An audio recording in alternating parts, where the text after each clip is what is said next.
Praise the lord. నేటి వాగ్దానము: ఎవడు తన దేవుడైన యెహోవా మీద ఆశ పెట్టుకొనునో వాడు ధన్యుడు. కీర్తనల గ్రంథము 146వ అధ్యాయము 5వ వచనము. మనుషుల మీద ఆశ పెట్టుకొనకుండా మనము ప్రభు పైన మన ఆశ నమ్మకం ఉంచినప్పుడు ప్రభు మనకు గొప్ప సహాయకుడుగా ఉంటాడు.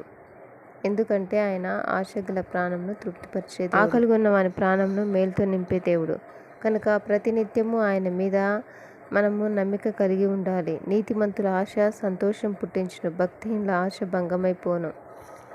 నీతిమంతులు ఆశించినది వారికి దొరుకును కనుక మనము ప్రభువు మీద ఆశ పెట్టుకున్నప్పుడు తన చిత్తానుసారంగా వాటిని మనకు దయచేస్తాడు. ఇశ్రాయేలు యెహోవా మీద ఆశ పెట్టుకొనుము,